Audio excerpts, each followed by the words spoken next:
buddy. Hey, team, how we going? It's Kaz here and man's best friend. This is my gay dog. Gay, why? Because he doesn't like girls, including his mama. But he loves his infantry dad. And if he could, bam, Skippy badge. You know, do you like the taste of kangaroo? What are we talking about today, buddy? We're going to talk about how to get back to awesome for infantry. Listening to points from the past. Lessons lost. Get in, buddy. Go and rub your bum on my Persian rug.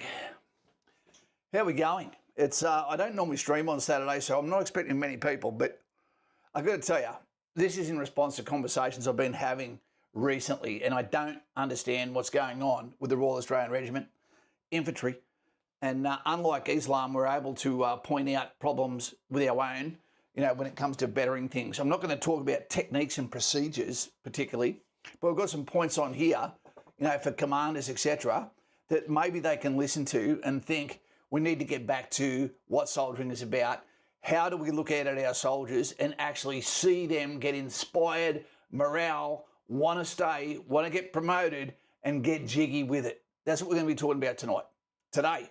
We're going to be here for about 45 minutes to an hour because I don't want to take all your Saturday away, and I'm not sure what's happening in the world today other than New York actually having a problem with people having a problem in the epicenter of New York that was destroyed, the Twin Towers, etc., whatever the controversy was with what happened with 9/11, now having an Islamic mayor coming in January. Why wouldn't you think that's a bit weird?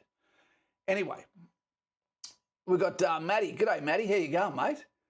We're going to talk a little bit about infantry at the moment, but this can stem to everyone that also assists with army, supports, etc., because we do need everyone. Logistics is important. Rome taught us that. Okay. Also at the moment, this weekend, Princess Anne is out in Australia, in Sydney, about to do a parade wearing Australian uniform, almost on the eve of Remembrance Day. Get your clothes ready for that on the 11th. And have a name that I'll be supplying to you soon, some names, on Monday night stream, so that you can celebrate the loss of those that never came home, that represented us and gave us peace in the land that is girt by sea. The land of Vegemite, Skippy badges, and potentially even ignorance over our safety in this nation, and where it came from, etc. Who we've got there? Hey, Cam, how you going, mate? Sean is good. Okay. I've got to put my glasses on. Geez, guys. After 40, you go to shit. The Tassie Devil, hey, Kaz, I applied for the Army back in 2022, declared my medical information to them. As soon as I told them about my past mental health, they knocked me back for 2 to 3 years. That's always going to happen, Tassie Devil. Look from their perspective, mate. If someone tells you you've got mental health and you're going to put a grenade in their hands, live rounds with their friends in front of them, and then give stresses, and adverse terrain, etc., it's not a good recipe. So, mate, the best thing we can do, Tassie, is your time looks like it should be elapsed, is to reapply, mate. Get back at it. If you've been off the actual medication for over a year and you have new information that says, hey, I'm good to go, disregard my past, it was caused by A, B, C, D, they'll send the experts to talk to you and make a new analysis on that, mate. And I also hope you're really well, because today we've got an overexposure of mental health reminders from people that makes it very easy for people to stay in that down state. We want to be lifted up, not telling you that you're not useful to people. Yeah. We've got Scotty there, man. He's back, he's trash, but he's always here, he's always loyal, he drives his trucks and he loves his family. Good afternoon, ladies and gentlemen. How's everyone on this fine Saturday? Not too bad, man. We're not too bad. You're not wrong. I've been to jail, etc., but changed my life around. That might make a big difference, but haven't been to jail. Normally, that's not a good predictor of future results, mate. Especially when it's mixed with mental health issues. So good luck to you, mate. You know where to find me. Been clean for 2 years this November. Well, congratulations on that. you know, because we are the sum of the average people we hang around. And I'll tell you now, it's quite disturbing to hear people in the military admitting how many people they know that are serving that have also sampled some of the white powder. I have no mercy for anyone that is currently wearing a uniform, Army, Air Force, Navy, that is actually with illicit substances. Now, alcohol and cigarettes already do enough damage, probably more than the sugary donut to the cops. But I have no mercy for anyone that gets caught with drugs. There's no need for it. No need for it. And every time you try it, you're rolling the dice with your career, plus whatever keeps your family name illuminated with pride. Don't do it. What is Sammy saying? Good luck, Ziggy. Absolutely. Good luck. You know. G'day, Simon Powell. How you going, mate? How you doing? You know, what's for dinner? I'm having, my daughter doesn't know, but tonight she's going to have a birthday steak, not a birthday cake. Her birthday is Remembrance Day. My birthday is Anzac Day. She's having with her little best friend tonight with Dad a carnivore meal. We're going to be having a, what do you call it? It's a tomahawk steak between three, you know, with a series of sauces and garlic breads and red fizzy drink. It's going to be great. Okay, here's some points that I want to talk about to make infantry great. Put a thumbs up every time you see something here that you agree would make you want to join, but would also make you want to goddamn well stay. The very first one is a franchise. We need to take the battalions, the Royal Australian Regiment, God bless its socks, you know, and its Skippy badge, the Earned Hat badge. This one tastes like plastic, but again, you can buy them in brass. 1,750,000 calories, you know, spent to get that badge. Right, the guys at Singleton work goddamn hard to get it. You know, they earn it. So make it a franchise. We've got the 1st Battalion, the big blue one. Okay, we've got 2 RAR, amphibious, recon. We've got 3 RAR going mechanised. We've got 5-7 relinked, you know, up in Northern Territory. Okay, we've got 8, 9 and 6 RAR, 6 RAR being the Long Tan Battalion, Delta Company, which is now disbanded Delta Company, I believe. And 8, 9 with 3 rifle companies there. Now, that is perfect for us to bring cameras. Our modern heroes don't need capes. They need night vision. They're the people that actually save us. They're the people that the Ryan Goslings try to be like in movies, the Bourne Identity, you know, your Tom Hanks. We look up to people who are trying to be like people who walk amongst us and wear Skippy badges. These are the guys. Make it a franchise. Invite TV shows in for things like a Duke of Gloucester Cup. You know, let's make it something that people want to be part of. 2 seconds. 2 seconds. I'm just going downstairs for a sec. Someone's at the door.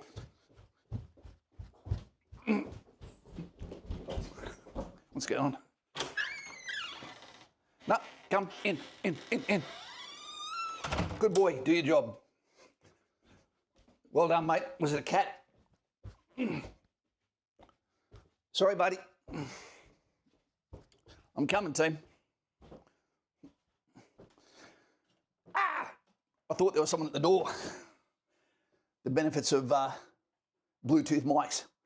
So, make it a franchise. Imagine guys getting told that there's going to be cameras, there's going to be merchandise. So people in the battalions could actually end up with marketing teams that sell merchandise, and the merchandise profits go to looking after the widows of fallen soldiers.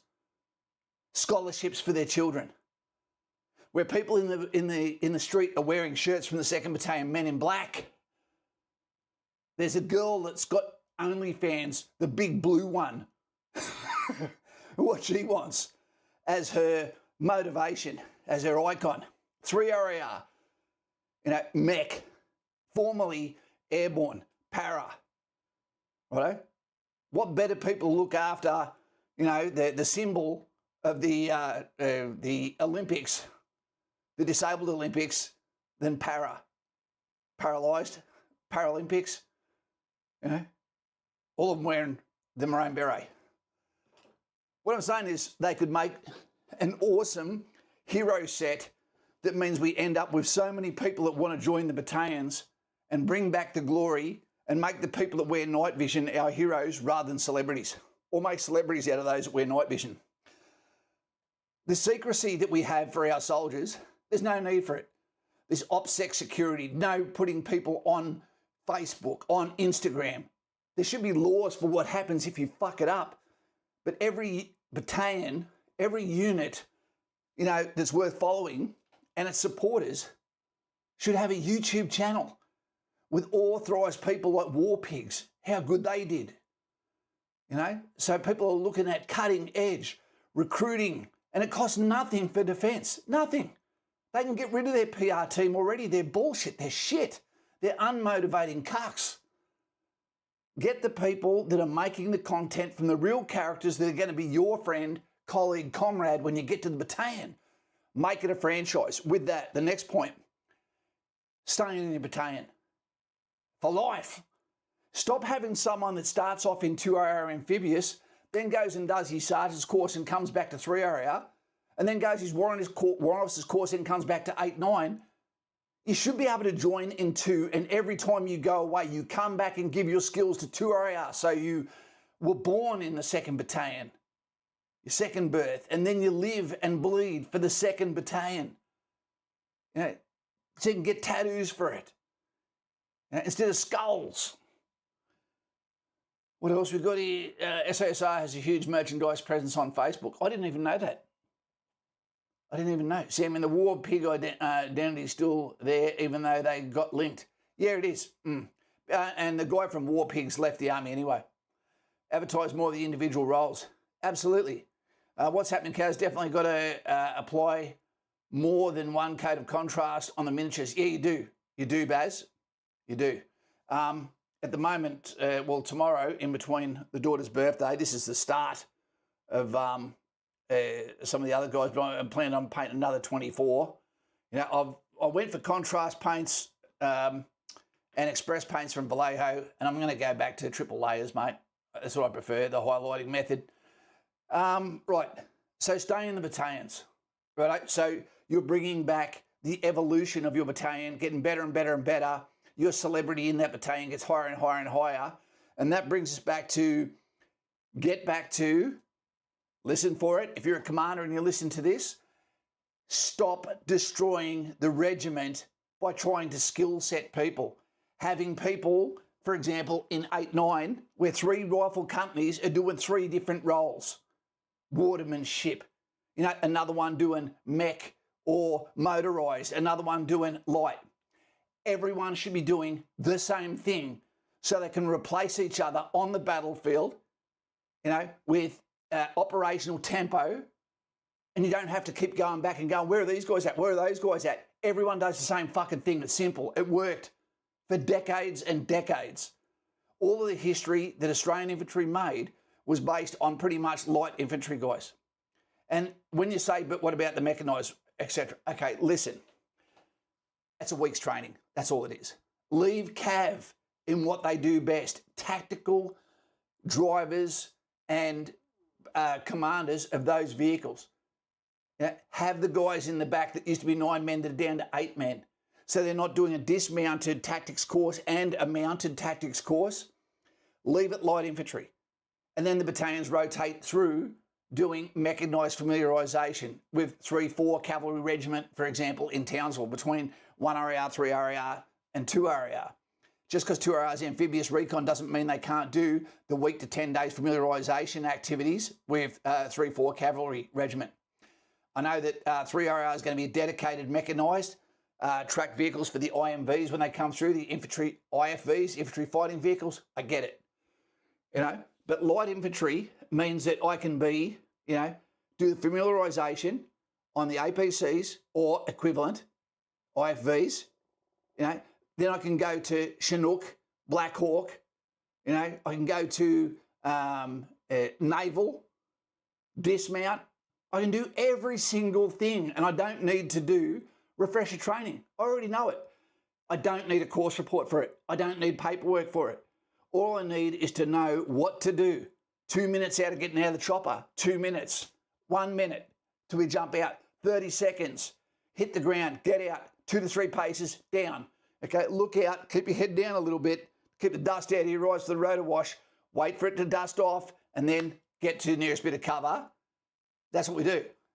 And APCs understand how to brake left, brake right, or split. And stay behind the second road wheel. When you're getting on the ship, okay, don't Roger a sailor. Don't go near the females ever anymore, since we were already guilty before we were even bloody caught doing anything. As a matter of fact, keep them completely away from arms corps and boozers, you know, and maybe have courses just for them. We need to give some sports cameras to the battalions. Absolutely great idea. The problem with that is cameras pick up everything, and they pick up bad behaviour too. So maybe not. Maybe not. It's already bad for the police force. It protects them in some ways, but it's also damning having body cam. You've got to be careful. Okay, it's bigger than just entertainment. There's ramifications. Okay, so thumbs up. Stay in the battalions. That becomes your family. Don't become the mongrel child that gets foster care and adopted out to every other battalion so you have no allegiance to anyone. That's an important factor. The other one with staying in the battalions is we need to get back to that franchise. Every one of these battalions, and internally inside the battalions, you've got in every platoon 3 sections. The platoon commander should be able to tell me who is your best section. And that's normally based around your best section commander. Okay, who's your worst section commander? And don't care about their feelings. Let them know. Tell them to their face. Improve. Get better. Upgrade. Final boss. You know, and that's just one platoon. What about 2 platoon? Who's their best section commander? Fucking prove it. What about the 3rd platoon? Right? Prove it. Make them compete against each other.